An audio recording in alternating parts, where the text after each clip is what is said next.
Donald Trump should think about staying awake for his criminal trial because it's about to get a lot more exciting. The Republican propaganda machine is about to go into overtime balancing out actual Trump corruption with made up Biden corruption. We'll prepare you for those conversations just when we're about to finally learn a new speaker's name. He's fixing to get run out of town. Do Republicans care? Should they? Finally, the economy is improving, but no one seems to believe the evidence. We'll try to understand why it's happening this way. Welcome back to the podcast for the 54% of Americans who regularly vote for progress in every election and want to convince their friends and family members to join our majority. This is Majority 54. All right, Jason, today the case is on pause over in Lower Manhattan, but a lot of stuff happened this week, including 7 jurors have been picked. I don't, this feels like we've crossed the threshold here in this case. It feels so much more real. The idea that, some of my fellow citizens of the great city of New York are now going to be sitting and passing judgment on Trump, I think makes it all the more real. Here's what we know about these 7 jurors. The foreman works in sales, lives in Harlem, but is originally from Ireland. The second is a native New Yorker who's an oncology nurse. The third is a corporate lawyer, originally from Oregon. I'm surprised they have a lawyer on there, but we can come back to that. A self-employed IT consultant is the fourth, who lives in the Lower East Side, but grew up in Puerto Rico. The fifth is a teacher. I believe it's a charter school teacher and a lifelong New Yorker. She was the only juror in the box who said she didn't know Trump was charged in these cases. A software engineer who works for Disney and a lawyer who lives on the Upper East Side. So 2 lawyers on this jury. I find that surprising. Yeah, very rare. And I have to imagine that it probably has a lot to do with the fact that it was super hard to find people who would go in and say, I can be impartial. I think over half of the potential jurors raised their hand and said they didn't think they could be impartial in the case. You would have to assume the majority of them, given that it is New York, were saying that because they didn't like Trump, I would imagine, and not because they were like, let's be honest. If they were like MAGA extremists, they'd be like, yeah, I'm going to be totally fair. Right. Right. So I'm so curious as to these people. I mean, first of all, what a diverse group of New Yorkers, like a lot of different professions, a lot of different backgrounds here. They're kind of anonymized for the public and even for Trump himself, but the lawyers have access to who they are. Now, my prediction here is people are going to figure out who these folks are. And let me just give you an example. Now, all the charter schools in New York City are like, all their colleagues are like, who could this be? And then, Sally Smith is just like not at work for 2 months. Right. And meanwhile, she's probably been showing up pretty consistently given how focused she's been. She doesn't even know Trump is on trial. I imagine she might be a pretty dedicated educator. So that kind of stuff is going to start to leak out. People are going to report on it. They're going to get harassed. Further things will be dug up, whether true or not. And this thing is going to get messy really fast. But these are real humans. And we're going to get a few more of them. I'd have to imagine that has a lot to do with why so many people were understandably unwilling to serve on the jury, because you have to assume that if you vote to convict, you're going to be the subject of 4chan conspiracy theories. That it's actually like, I am preemptively sad for these people, for sure, and also grateful to them because they decided to do this. Presumably somebody in their life has said this could really upend your life, and they feel that it's, their civic duty to serve on a jury. I figure that with all the biases out there, you're probably, if you're the lawyers, you're actually looking for people, if you can get them, who do 2 things. One, fit some sort of version of a description of somebody who might lean conservative, even if it's not outwardly clear. Like if they don't have any social media posts that say it, if there's nothing about them that seems to be, you're hoping for that. I think that's probably the answer as to how you get 2 corporate lawyers on the jury, because I think the emphasis is on the word corporate. That's probably how the Trump legal team ended up thinking maybe this is a good person for us. And then I'd say that the other issue here is them going after people who, as best they can, seem non-political, right? Because if you're in New York and you're not political, maybe you don't vote, maybe you certainly don't listen to shows like this one. There's just that may be your only hope of convincing somebody like that these charges never should have been brought in the first place. Well, the circus has come to New York. Trump, early on, this is day one of these hearings, made it very clear that he's, very upset with this judge for a number of reasons. Let's go to this clip. My son is graduating from high school, and it looks like the judge will not let me go to the graduation of my son, who's worked very, very hard. Next Thursday, we're before the United States Supreme Court on a very big hearing on immunity. And this is something that we've been waiting for a long time. And the judge, of course, is not going to allow us. He thinks he's superior, I guess, to the Supreme Court. We got a real problem with this judge. First of all, Barron's graduating from high school. That came fast. Yeah, they grow up so fast, Jason. I know. You just blink. I mean, he's such a sweet little cherub, I'm sure. No, I have nothing to say. Yeah, look, I have no. He is one of the few of those kids. Yeah, that I have zero. I actually once he becomes an adult, he can make his own decisions, and then we'll have opinions about him. But thus far, it's mostly I just feel bad for him. Anyway. So first of all, the judge hasn't ruled on any of this stuff, by the way. I think right. For sure, he's just he's preemptively claiming victim status. So okay, the graduation thing, it's not even true. It's like next month, and it hasn't been ruled on. Second, people don't go to Supreme Court hearings. No. Like clients don't go. Lawyers go. I actually think it'll be good for us if he goes. If he tries to intimidate the justices, not that like we could trust this group anyway, but let him go there and try to break protocol and try to stare down Supreme Court justices. That could only help us. He doesn't want to go to that. He wants to go stand on the steps after the arguments and campaign and get a bunch of news. That's what he wants to do. I don't think there's much doubt about that. By the way, one thing I do want to throw in before we go to the next item on this is there has been, and I referenced it at the beginning, Maggie Haberman tweeted that Trump appeared to be asleep during jury selection. And it is funny, and it's all those things. A few things. One, jury selection is pretty boring. Two, if you're listening to this, do not overestimate the importance of that fact. I don't care if he was drooling and snoring in court. One, there's no video of it. So there ain't nobody who's a Trump person who's ever going to believe it.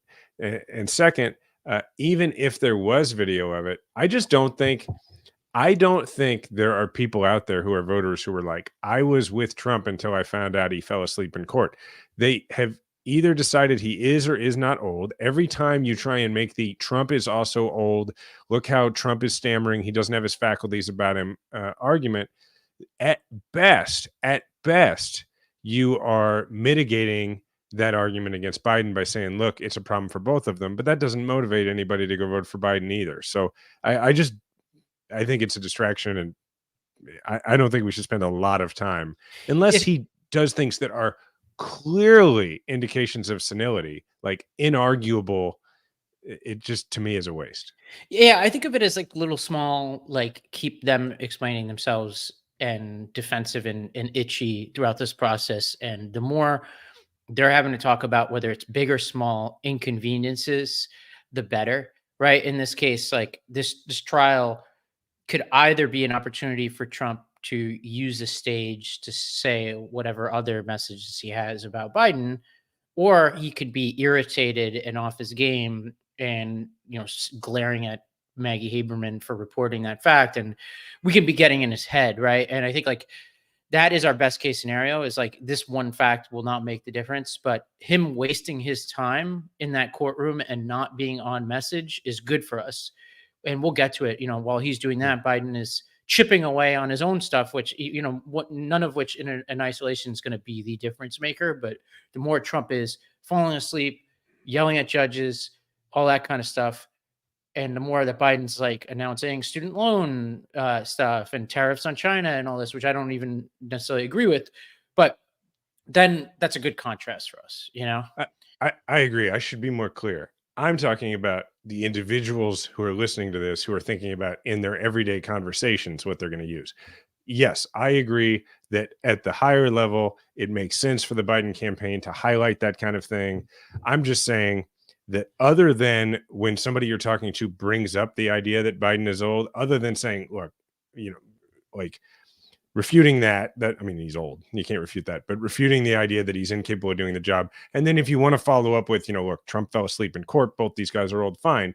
But there are people who are seeing this stuff going all over social media and going, oh, this is some sort of silver bullet, and then they're going to go bring it up with like proactively bring it up with their friends, thinking it's what is going to convince them not to vote for Trump. I'm just saying, I don't think it works that way in human to human interactions. I think it's which is a very different question than what you're talking about, which is basically make them spend time explaining. If you're trying to convince somebody, making them spend time explaining doesn't work, but it does if you're making Trump spend time explaining.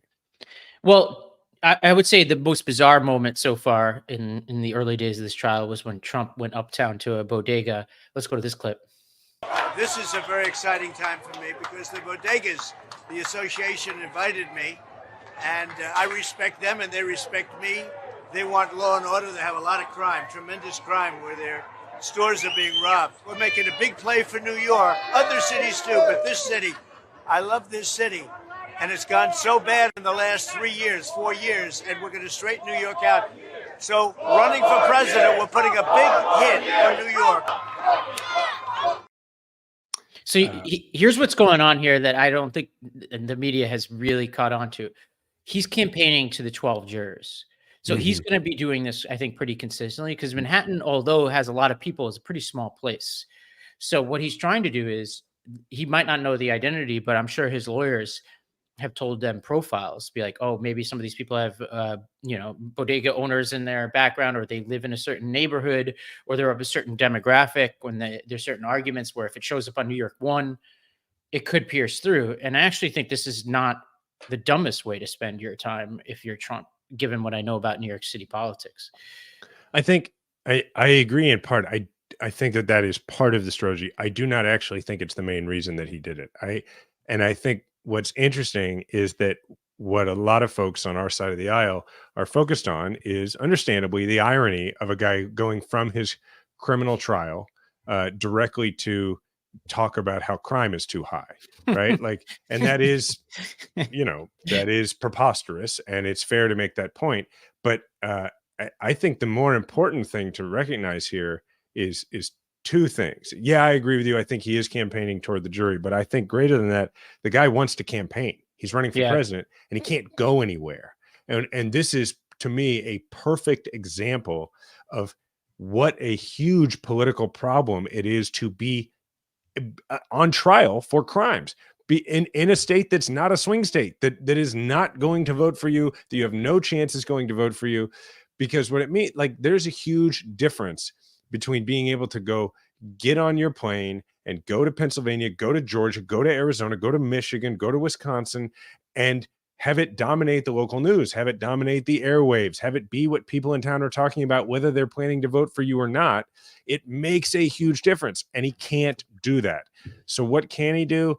He can try and make the best of the situation by trying to project strength, by going to Harlem and arguing that he's going to try to win New York, which he's not going to try to win New York, and he knows it, but he has to come up with some sort of reason why he's there other than I'm not allowed to leave.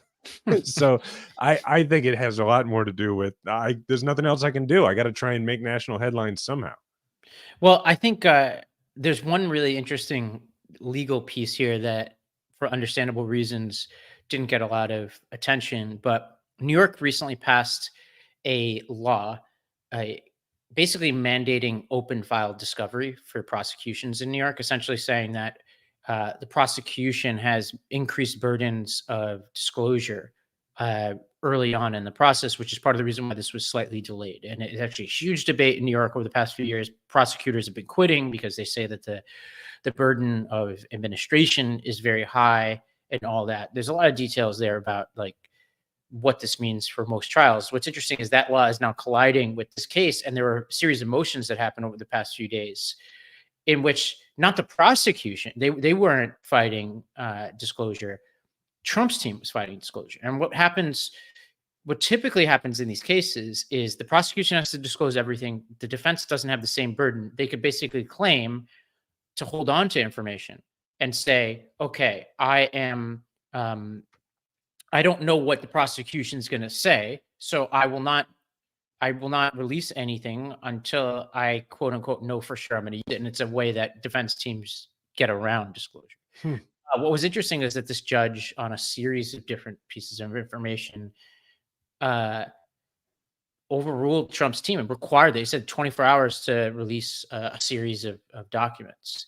And so I think this judge is setting a tone pretty early to say, look, if you don't disclose these documents now, you cannot use them at trial, which I think it was a small but important tone setter early on in this case. It seems to me that in a myriad of ways, this judge is trying to lay down the law early, no pun intended, and say, hey, I know how you're used to things going. Like from what I can tell, it's the most restrictive gag order that anybody has put on Trump. He has, he lectured Trump's lawyers. I think it was yesterday when Trump was clearly trying to mutter very loudly and I believe used the words intimidation and said, we're not going to have anybody trying to intimidate the jury in here. So now I don't know whether he did that in the jury's presence. I would guess not. But the jury's not sequestered either. Oh, Jeremy says it was in the jury's presence. So that's a big deal to basically accuse the defendant of trying to intimidate the jury with the jury sitting there is evidence he's not going to take any sort of guff of this kind. Yeah. It'll be interesting to see whether, faced with actually going to jail, which I think is the thing Trump is most worried about. And, obviously prison he's more worried about than jail, but I think jail would be inconvenient for a number of reasons for him. How close to the line he's going to get, because you or I would not get this far. We would be like, Joe Pesci and my cousin Vinny, spending nights in a jail cell for, showing up with the wrong suit, essentially. So I'm curious to see how this game of chicken plays out over the next couple of weeks, Well, and just in general, for all the people out there, particularly in the primaries, all the pundits, mostly on Fox News, who kept claiming that all these indictments seem to be good for Trump, that's not looking so true when he can't go campaign anywhere. He can't go anywhere to raise money. Yeah, he can, that people say, well, he raises so much money every time something happens in court. Yeah. He's not raising money like he would if he could go to where the gazillionaires are and people pay more to be in the room with the person who might be president. It's just a fact.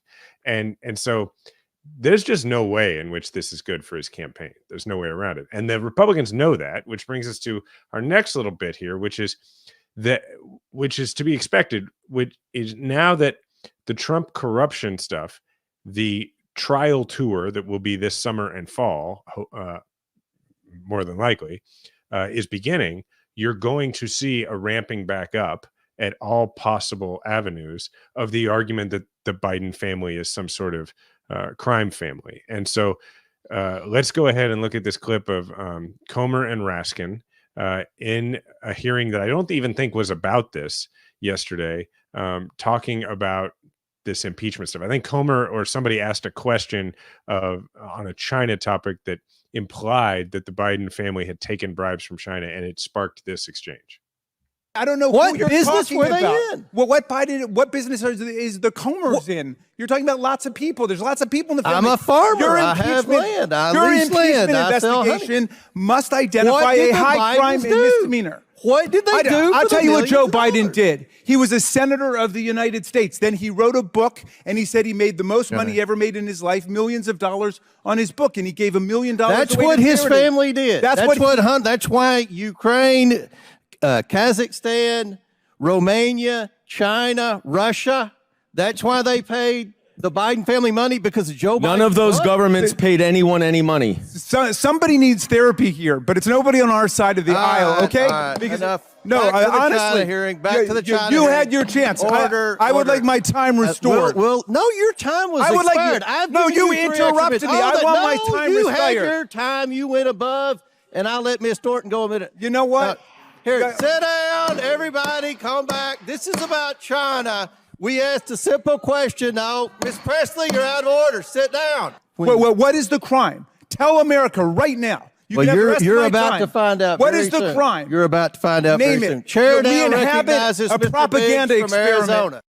Okay, before we say anything else, when I see stuff like this, I love Jamie Raskin, but when I see stuff like this, it just reminds me of why I have no interest in running for Congress, which is I don't ever want to be fighting with another grown man or woman about how much time I have left to talk.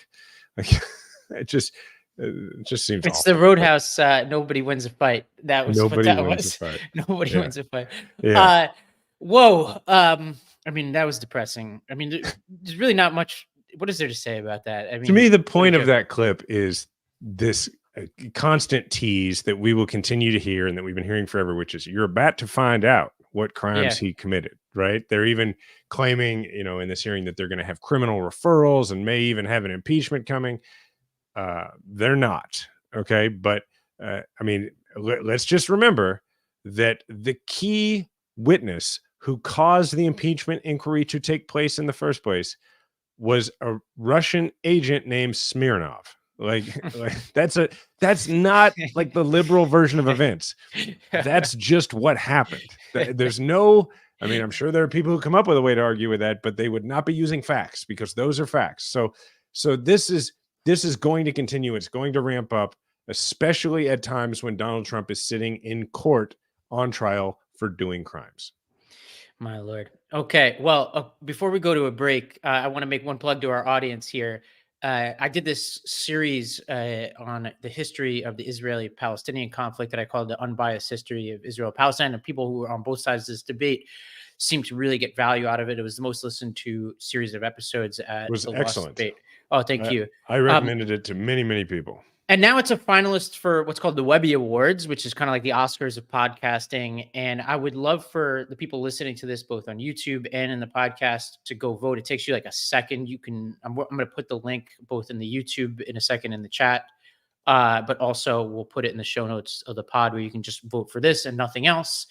And if just 10% of our audience voted, it would make a huge difference. And there's like an audience award, and then there's like the regular award, which obviously I have no control over.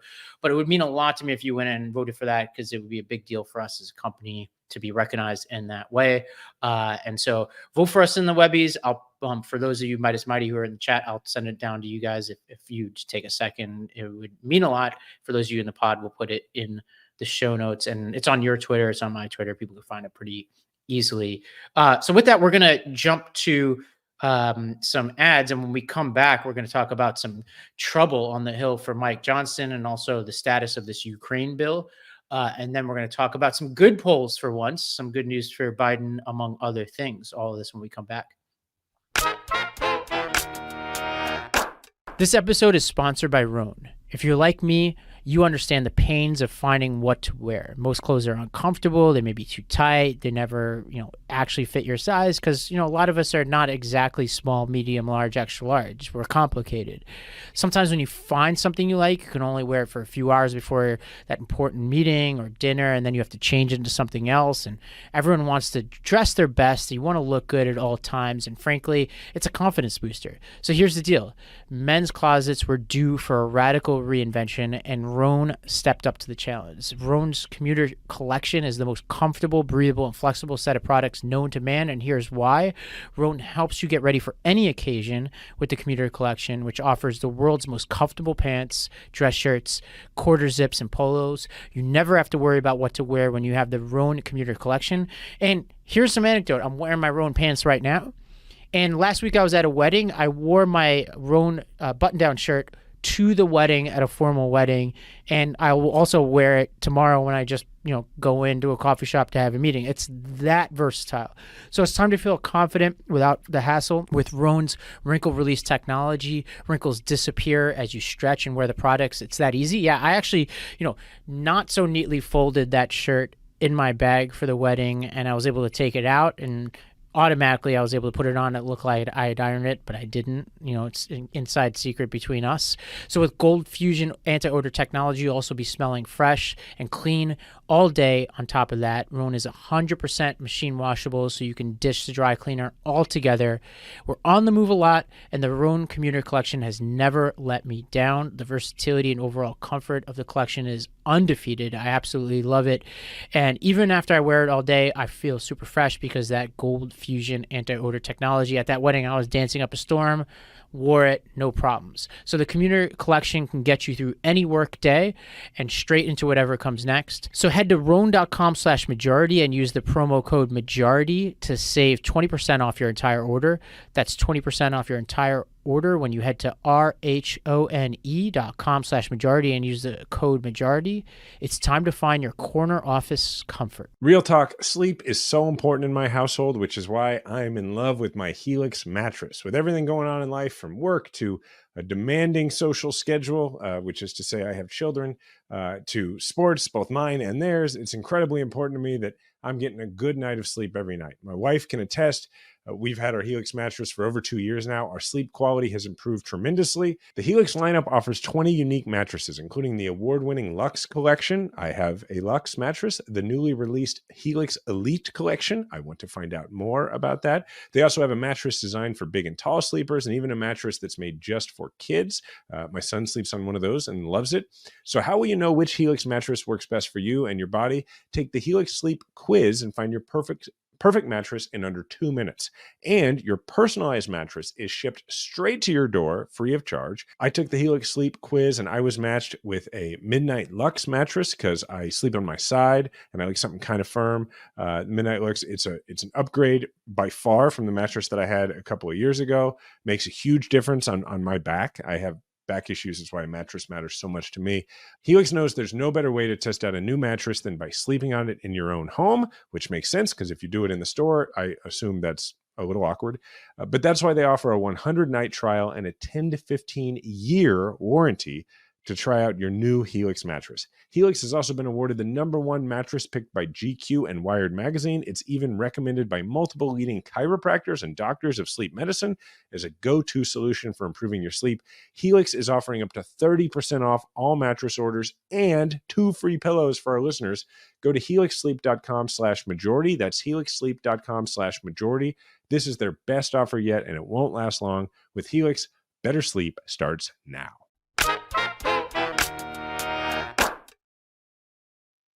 All right. Well, Mike Johnson is in trouble on the Hill. He's got a insurrection, pun intended, going on between Marjorie Taylor Greene, Thomas Massey, and others. He really doesn't have a lot of room here.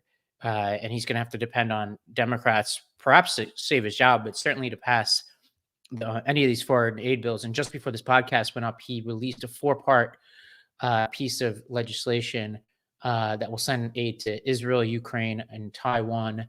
And would also include a 4th provision to seize Russian assets and force a TikTok sale, as well as impose sanctions on Iran. It looks like it's really unclear with this guy, but it looks like he's going to have to use some Democratic support. He's going to have to push a vote where he pisses off a number of his colleagues. And my sense is there have to be a certain critical mass of people in his caucus who are saying, if you don't put this bill up, I'm going to oppose you. And then some people saying, if you do put this up, I will oppose you. So he's kind of stuck here. And at least this is a positive development. I would imagine if he follows through and puts these bills on the floor. I think it's why it's such a Christmas tree of stuff, because he's just trying to make sure that there's enough in there. Not that it'll actually pass with Republicans only, which is what he wants, but so that, or get to the floor with Republicans only, but so that there's maybe just enough cover for him. Or maybe it could just be about his long-term prospects. I mean, if you're Mike Johnson, I would have to think that you would maybe be smart enough to understand that from the moment you took this job, or maybe not the moment you took the job, but at least from the moment the retirement started and the margin started to get thinner and thinner, that you might have realized that you are not unlike the proverbial expression about managers in baseball, which is you are hired to do the job until you get fired. Like the expectation is at some point there will be a new direction. And it's just, what do you do between when you start and when you do get fired? And like in his situation, that is, I don't care who you put in there. Eventually that caucus is going to unload them if it just comes down to their votes. And so maybe he's thinking about what he does after this and covering all his bases so that there's always going to be somebody who feels like, well, he at least did get that in that thing that he fell on his sword for. But at the same time, yeah, he's going to have to use Democrats in order to get, and this is important from a legislative standpoint. It's not just Democrats to pass the bill. He has to use Democrats to get a vote on the bill, which doesn't sound like a big deal, but if you've served in a legislative body, you know that you can break with your party on policy issues and not necessarily in most cases be punished with losing committee assignments or things like that. But as a general concept, if you break with your party on procedural matters, like you vote with the other side about what's going to come up on the floor, that's really frowned upon. And so the idea that Mike Johnson is going to have to ask the Democrats for procedural votes to get around a lot of people in his caucus, that's a big deal for a leader of the caucus. Yeah, let's see if he follows through on this. There's a fascinating CNN article about how there are tons of people jockeying to succeed Johnson already, which is crazy. He's only been in the job for about 6 months. Johnson went down to Mar-a-Lago last week to deliver a joint press conference with Trump on election integrity. And so he's pandering. Trump said he thinks he's a very good person, but wouldn't commit to saying whether he would fully support him or not, or whether he would survive. This is embarrassing for him. And, they're just a couple more retirements away from the Democrats controlling the chamber. Yeah. Well, here's what's interesting about the Trump thing is that Marjorie Taylor Greene is the ringleader of trying to get rid of Johnson. She's one of the, top Trump people on the Hill. And yet Trump feels completely comfortable being like, yeah, I'm for the guy. Right. But knowing that it's a wink and a nod, like knowing that it's, yeah, this guy is the speaker and he seems fine. And he did me a favor. He came down here and did this election integrity press conference. And as long as he keeps saying nice things about me, I'll keep saying he should stay speaker, knowing that there's nobody in the MAGA movement who's going to hold Trump responsible for the fact that he backed Johnson. Johnson's a crazy right winger, so nobody's going to be mad at him for that. The only constituency that really wants to get rid of Mike Johnson is made up entirely of people who are elected to something, and it's Congress, and think maybe they could have Mike Johnson's job. And it's also why Trump and Marjorie Taylor Greene can part ways in this, because Trump doesn't really care. And he figures that by the time November rolls around, nobody's going to remember Mike Johnson. It's not going to matter. And there's no Mike Johnson voters out there that they're not Nikki Haley voters. He's not trying to go get them. So it's just interesting. It is the news of the moment, and we may not remember it by November.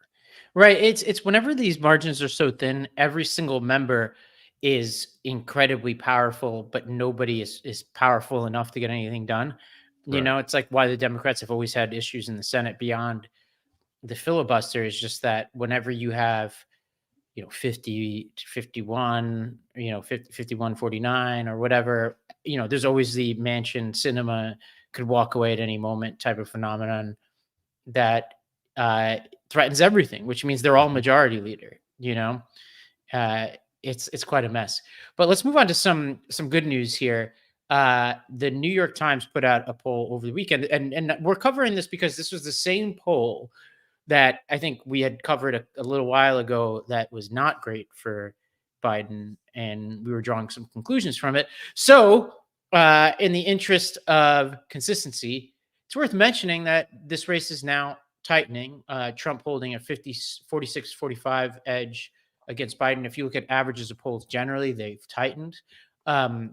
This is an improvement over the 48 43 that showed up in this last poll. There's tons of sort of interesting information, Jason, in the crosstabs of this, but I know that we don't attach a lot of weight to polls, but does this signal a changed media conversation, perhaps?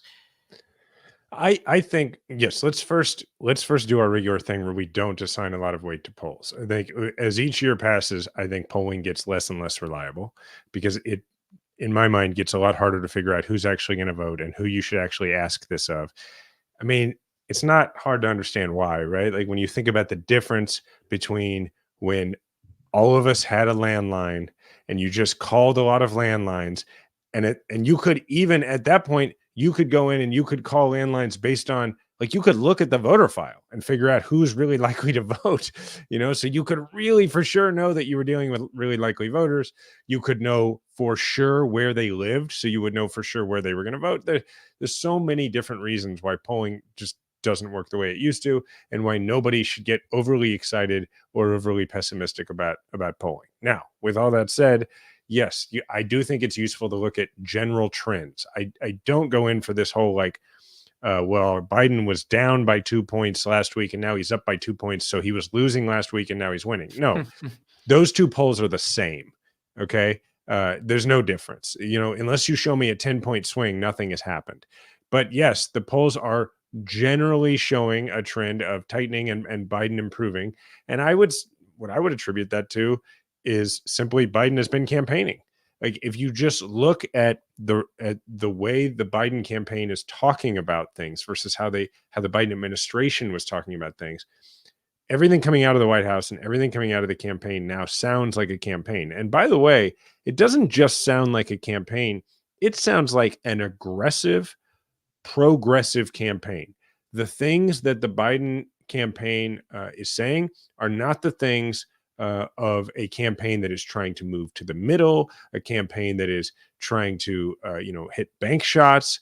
It is a campaign that is like, we have to motivate our voters, we have to wake up our voters, and we have to make sure people understand what's at stake. I think that's the right strategy. And I think that the trends you're seeing are a reflection of somebody has started to make their argument and they weren't really making it before. Yeah, and the crosstabs here are fascinating. He's winning back more. Most of this is attributed to him clawing back support of people who voted for him last time. And so in the last poll, he was only winning 83% of the people who supported him last time compared to 97% for Trump. So his Trump support was pretty solid, which is depressing. Now Biden's got 89% of his 2020 voters compared to 94% for Trump, right? And there's a margin of error there, obviously, but that's obviously the direction you want it to be heading. Voters generally think the nation's heading in the wrong direction. 64%, almost 80% rate the nation's economy as fair or poor, including a majority of Democrats. Both Biden and Trump are unpopular.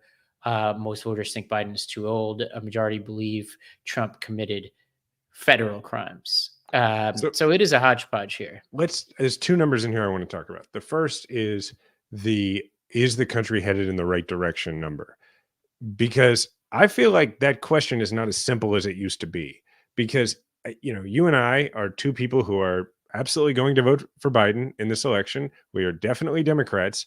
And if you ask me, is the country headed in the right direction? I mean, I'm probably going to be like, no. Yeah, I would answer yes if I knew it was for a poll. If you know why. And you and I would both answer yes. People are not answering it that way. Yeah. Yeah, you and I would answer yes because we understand how this metric is going to be used. Yeah. We have context that the average person doesn't have when they're asked this question. The average regular human being walking around is going to be like you could be a very liberal, or you could be like just a moderate Biden all the way. You've been voting for him for president since '88 and be like, no, things are terrible. And your reason could be simply the fact that at least, 40% of the country is for Trump. That might be your reason why things are heading in the wrong direction. So I take that number with a real grain of salt. Now, if you were to substitute in the Biden approval number, that's a different question and a different number. Now, one that I do find very worrisome is the consistent drumbeat we're seeing of people, including even the majority of Democrats, rating the economy as only fair or poor when there's so much evidence that the economy has improved so much. So I wanted to read, like, word for word, this text that I got from a friend the other day, who is a political operative, a very seasoned person who has a job. They work on a salary, right? They work in politics, but they don't own anything. They're like most Americans. They get a paycheck and they've been in the same job the last few years. And we were talking about why it is that with the economy improving, why so many Americans don't see the economy as improving. And I think what he said was really, really smart. So I'm going to read all of it. He said, I make 25 to 30% less than I did 4 years ago. Just God's truth. I don't think it's Biden's fault, but I'm politically sophisticated. I'm absolutely significantly worse off than I was before COVID. And just factually incorrectly think pre and post COVID is seen as the dividing line between the two of them. And to go even further, I got killed by inflation, mostly due to COVID, but sure seems like it was caused by pumping a ton of money into the economy that went to other people and not me. So in that way, someone sitting in my position would seem to have very good reason to be mad at Biden. He made choices and I wasn't one of them. Again, I understand why all of this that I've just said is not true, but I got A, killed by interest rates, B, hurt by inflation, C, no pay raise for the last 3 years. I didn't get student loans forgiven, child tax credits, or because I have a job, I don't own a business. Personally, I didn't get any PPP loans. I didn't get any housing vouchers, etc. So he concluded by saying, so a non-political person in my situation would incorrectly, but understandably, be furious. And I just think that is such an important point for people who are listening. If you're going to talk to people about the economy, you can't just throw at them, well, look at these numbers, look at what the stock market is doing, look at all this. You've got to unpack their individual situation. You've got to ask questions. Why do you feel that it's not going well? And you've got to demonstrate on things like student loans, on all this stuff, how will you have, even if you haven't seen what you want to have happen, you have one president, current president, who is actively working to try and get those things for you. And then you have the other who is trying to keep his party from allowing you to get those things done and actively won't do those things if he is president. So I just think those are really important points. Yeah. And, this is not what I would say to such person, but it's frustrating because Trump bullied the Fed to keep interest rates low at the worst possible time. Like he broke protocol. And it would be as if Biden were making speeches today about Jerome Powell. Jerome Powell past 40 hours signaled that they're likely not to lower interest rates. Right now, if Trump were president, is there any doubt what would be happening? He'd be bullying the Fed to keep it low, which is exactly what he did. But none of that. This isn't an economic seminar, and so it's tricky. It's really tricky. How do you make that argument? See, you've got to set up who the good guys and the bad guys are, right? On student loans, you've got to say, look, here's all the things that Biden did. Trump's appointees stopped those things from happening. Republican attorneys general sued to stop those things from happening, right? So you got to go through each of those and say, look, there's one side trying to do the things to help you, and there's another side working against those things. Which one do you want to have in charge? Right. So, but again, and who was president when PPP started, and who had those ridiculous tax cuts for the rich that are also part of what drives inflation, right? Like, but the key is not assuming that people are going to look at improved economic indicators and say, oh, the economy is improving. It's about what they're feeling. And sadly, the truth is, as another friend of mine pointed out, that a lot of the policies that have been passed to help your average American in the states that are the biggest swing states, for instance, a lot of those policies have helped people who have already decided they're voting for Trump, right? Because the demographics of who is, it used to be that if you were a working class person without a college degree, you were predisposed to vote for the Democrats. That is not the case like it used to be, particularly if we're talking about white folks, right? And so as a result, a lot of those policies helped people in that description. And I'm not saying this makes the policies wrong. Who you help should have nothing to do with who they vote. But the reality is that a lot of the people who were helped by those things would never consider voting for Biden in the first place. And so it limits the ability to get people to see the economy as having improved. Yeah, well, speaking of sort of, you talked about the Biden student loan moves. So the Education Department on Tuesday filed paperwork for a new regulation that would cancel a shit ton of student loans, and it's got a whole bunch of different categories that are meant to circumvent the Supreme Court ruling. There are 5 separate categories. These include categories that would basically allow people to eliminate interest if they've accrued more money than they originally borrowed. It includes a big category for people who've had loans for at least 20 years.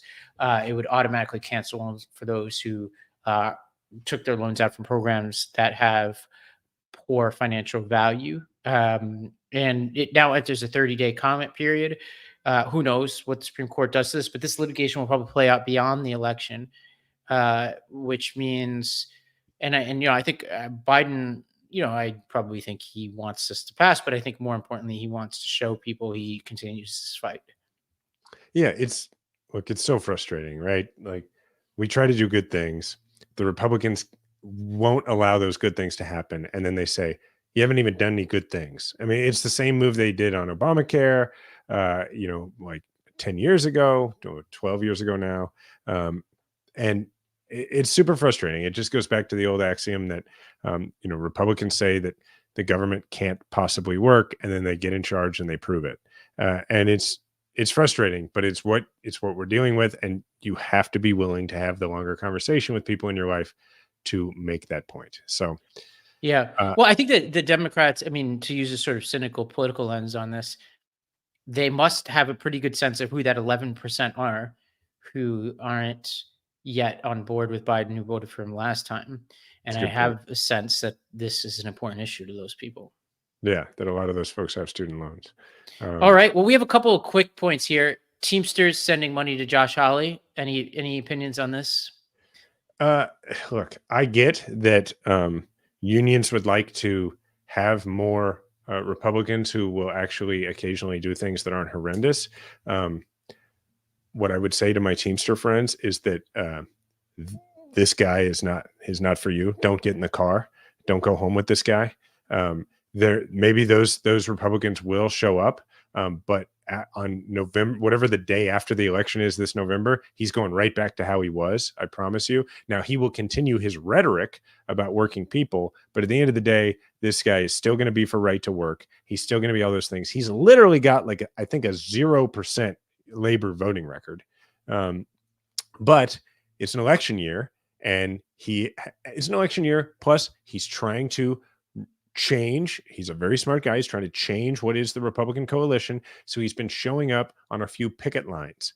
Now, I don't know what it's like to show up on a picket line and say, I didn't want you to actually have any power, and I don't believe in your right to organize, but here I am, but a lot of politics is just showing up. So I'm not going to get upset with the Teamsters, because at the end of the day, the Teamsters' responsibility is to the Teamsters. And if they think that they can get something for their members out of becoming friendly with a guy who is more likely than not going to be reelected, I'm not going to say he's not more he is more likely than not to be reelected, and more likely than not to continue to be a leader in that caucus, at least on the fringe side of it. I get why they're doing it. I don't fault them for it, but I would have a code with your friend that you can text if you're going to get in that car.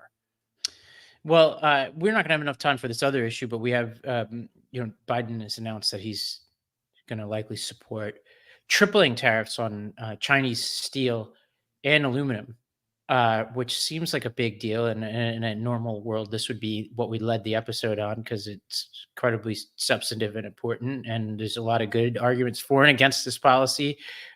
Politically, obviously, this kind of complicates Trump's China argument, where he says that Democrats are too soft in China, yet Trump did a 180 on the TikTok ban, and has done very little over the past few years to shore up any confidence that he's going to hold China accountable on anything. And so this could be interesting politically, although I have a hard time believing that tariffs will be an important issue in this race. So anytime we're talking about tariffs, anytime we're talking about trade, what we're really doing is we're signaling. I mean, look, we're doing policy, but from a political perspective, within the confines of a campaign, we are signaling to folks in the Midwest and in the South in particular that we're going after the goal of trying to keep jobs from leaving. Right. I try and pivot back as often as possible and remind everybody as often as possible that most of these conversations have to be framed, a policy conversation, student loans, trade, doesn't matter what it is.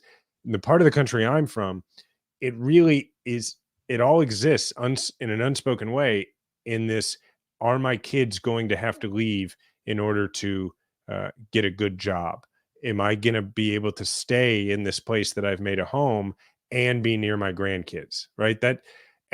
So that really is what I feel like, no matter where you come down on trade, that's where this argument is aimed, is trying to help people feel more comfortable with the idea that their local economy is not going to change so much that opportunities are going to leave to go elsewhere. Yeah, I think that sort of sum total of everything we've talked about in this episode, for the most part, is that the Biden team is practicing a sort of micro-targeting Dick Morris small ball politics. They know that the perceptions of Biden and the perceptions of Trump writ large have been solidified. You're not really going to change the opinions of people about who they are as people and largely what they represent in the sort of grand scheme of things. What you can do is pick off a few voters here, a few voters there, based on who do these people care about? Who do those people care about? And if I can deliver something for them, maybe I could change their perception 5 to 10% of Biden in a way to bring them in our column or not. That's what Biden's team is doing. And given what's in front of them, this is not a crazy strategy, right? They could waste a lot of time and money trying to piece together some grand narrative that goes nowhere, or they can get busy working. And obviously the two aren't mutually exclusive, right? They could do both, but this gives them a lot to work with. And so I think this makes a lot of sense. It's going to be a very close election, and it's going to be decided mostly by states that have in the past had major manufacturing economies, and manufacturing's been a big part of industry in those states. Right. And so this makes a lot of sense. All right. On One for Us, I have been reading your book, which is not published yet. Well, thank you, man. And it's really good for those who want to think about what they'll be buying in a year or so. It is a novel. What's really fun about it, Ravi, is when first novels, I've never written a novel, but first novels, usually you write what you're writing about the place that you're from. It's clear that there are characters who are at least based on characters from your life. The main character is pretty much you. Yeah. Whether the events, any of these events, which you'll tell me when I'm done, don't spoil it now, whether any of these events happened in your life, but it's you. The name is very similar to you. So it's fun for me because as I'm reading the book, I just picture you. It's funny. It's the character sounds like you, the character looks like you, and it's quite enjoyable. I'm really enjoying it. I appreciate it. And your cousin's been doing me a solid. Your cousin, who the audience doesn't know, is a writer, and so he introduced me to some agents, because I've been on this sort of hunt for a new agent because my agent got laid off the week before I sent this to her.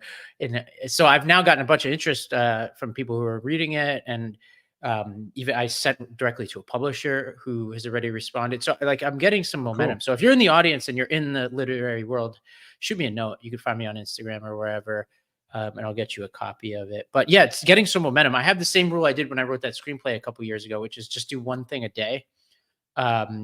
To move it forward as I work on other stuff. But I'm already working on my next book, which I'll tell you about offline. Well, that's awesome. One thing I enjoyed, I commented to Diana last night that I was thinking back to the pilot that we had written.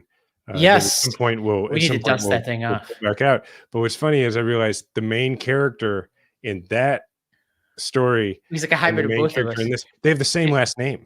Oh, do they? Yeah. Is that right?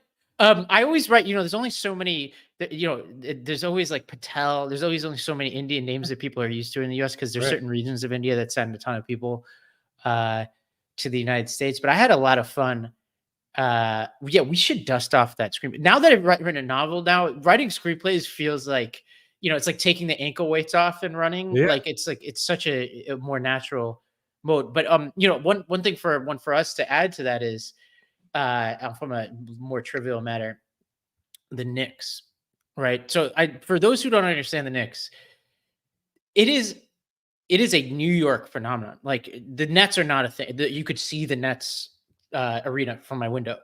Nobody cares. I go there only if I want to see the other team, and we tend to root for whoever the other team is. I saw them play the Warriors, and we root for the Warriors over the Brooklyn Nets because we don't really take them seriously as a New York institution.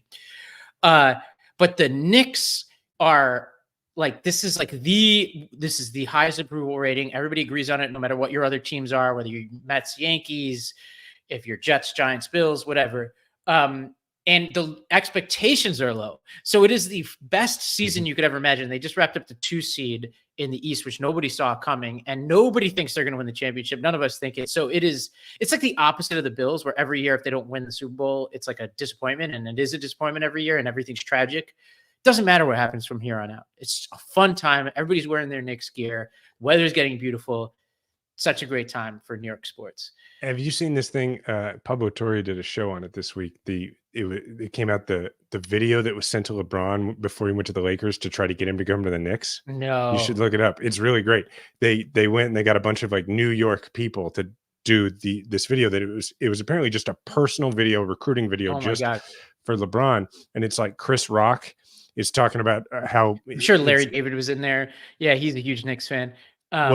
Chris Rock is in there going like, hey, look, man, like here you can be a superhero and just walk around. It's not like LA. Like, you should come to New York. And then Gandolfini, it was because it was before Gandolfini died. They actually did a scene that was Gandolfini and Edie Falco, and they were pretending. I never watched The Sopranos, but I basically get what it was. And it was supposedly like a post fade to black scene where they are in witness protection. Oh my God. In this little apartment. It was actually Gandolfini's apartment, and they're playing the characters from The Sopranos, and they have a friend who is looking to relocate, and they're in witness protection, and they're trying to figure out where he should go, and they're looking at Madison Square Garden and being like, this is the perfect place for him, and they kind of like look at the camera. But like, it was like they did a alternate ending of the show for an audience of 1. So anyway, it was a pretty serious recruiting. You should check it out. It's so fun. Everybody's so excited about it. Nobody takes it too seriously. It's the perfect way to watch sports. It's so foreign to me, where it's like a pathology. My Bills fan, I get ill. I can't even watch a lot of the games. Whereas this Knicks, it's like, whatever, we win, we don't. It's like, it's wonderful. You are beginning to understand what it's like to be a fan of a perpetually losing small market team. Because like the Royals are a game out of first place right now, but they're above 500, and we're all just like, this is lovely. Like, whatever happens, this is so nice. It's actually the sweet spot of fandom. You don't want your team. I mean, the sweet spot is what you guys have going on with the Chiefs, but you want your team, nobody to think they can win, and then maybe if they eke it out, that's the best thing you could possibly imagine. It's the best. It's the best. Yeah. All right. Well, everybody, you can find us on social media. He's at Ravi M. Gupta. I'm at Jason Kander. Please leave a 5-star review. It helps more people find the show. Thank you to the Midas Mighty. And remember, we all have a platform. Make sure to use yours today.